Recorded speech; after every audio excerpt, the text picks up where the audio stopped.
Calvin in his Institutes set forth what is called the Sensus Divinitatis. The Sensus Divinitatis is a Latin phrase that refers to the innate sense of divinity. That is, that Calvin argued that all men possess an intuitive awareness of God. To cite Calvin from his Institutes of the Christian Religion, he says there is within the human mind, and indeed by natural instinct, an awareness of divinity.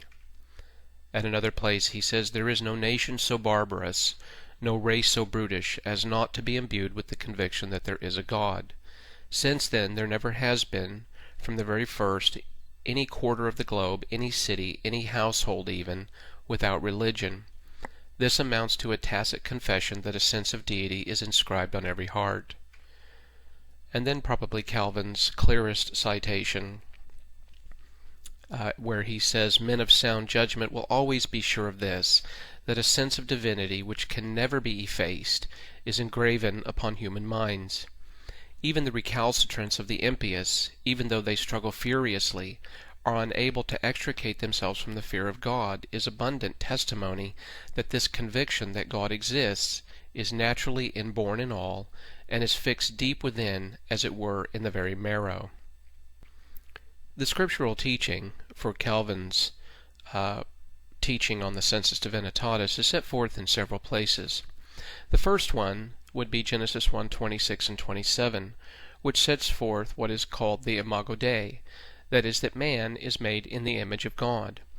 Being made in the image of God, man then naturally has within himself that sense of awareness of his Creator.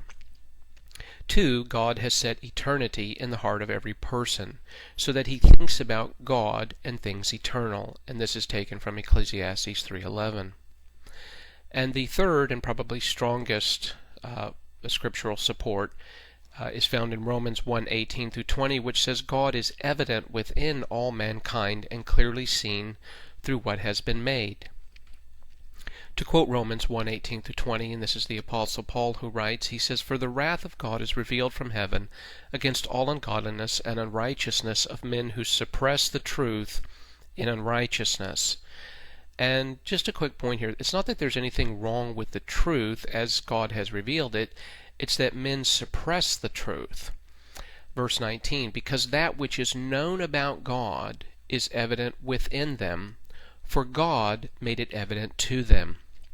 That is, there is an intrinsic or an intuitive knowledge within mankind that God exists. For again, quoting verse 19, because that which is known about God is evident within them, for God made it evident to them. Verse 20, for since the creation of the world, his invisible attributes, his eternal power and divine nature have been clearly seen, being understood through what has been made, so that they are without excuse.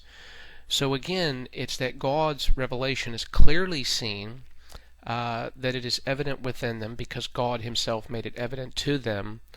But man, being totally depraved or fallen, what he does with that revelation is that he suppresses that truth.